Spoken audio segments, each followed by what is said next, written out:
তাদের ফাইলটা প্রধান উপদেষ্টার দপ্তরে পেন্ডিং ছিল, শেষ পর্যন্ত অনুমোদন করে নাই।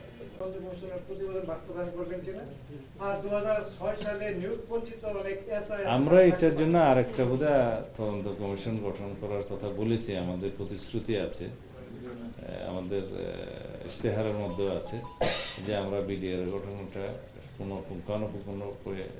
পুনঃতদন্ত অথবা একটা কমিশন গঠন করে কমিশনের রিপোর্ট অনুসারে কাজ করব। সেটার জন্য আমরা ন্যায় বিচার প্রতিষ্ঠার জন্য প্রতিশ্রুতিবদ্ধ। আপাতত এটুকু বলি, কারণ ডিটেইল এখন বলতে পারবো।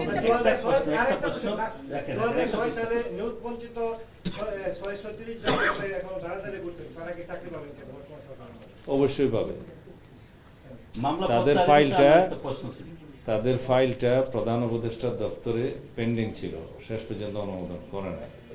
তারা ন্যায় বিচার পাবে। আদালতের রায় অনুসারেই তারা তাদের চাকরি ফেরত পাওয়ার বিষয়টি স্বরাষ্ট্র মন্ত্রণালয় থেকে সামারি পাঠানো হয়েছিল প্রধান উপদেষ্টার দপ্তরে। কি কারণে সেটা অনুমোদন হয় নাই জানি না, তবে অবশ্যই তারা ন্যায় বিচার পাবে, নিয়োগ পাবে।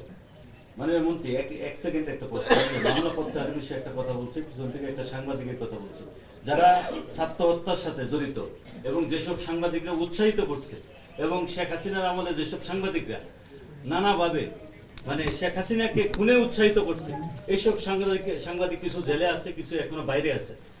মাননীয় মন্ত্রী, এই সাংবাদিকগুলা যারা এই সাংবাদিক সমাজের কলঙ্ক, তাদের বিচার নিশ্চিত হবে কিনা? এখানে কোন শ্রেণী পেশার উল্লেখ করার তো প্রয়োজন নাই। যারা আইসিটি অ্যাক্টের অধীনে মামলায় অভিযুক্ত তাদের সেই আইনে মামলা হবে, বিচার হবে। যারা সাধারণ ধারায় অন্যান্য কোর্টের মামলায় অভিযুক্ত হয়েছে সেখানে মামলা হবে। আলাদা করে পিসমিল করে কোনো শ্রেণী পেশার মানুষকে বিভক্ত করার কোনো কারণ নাই। আইনের শাসন প্রতিষ্ঠা হবে। ধন্যবাদ।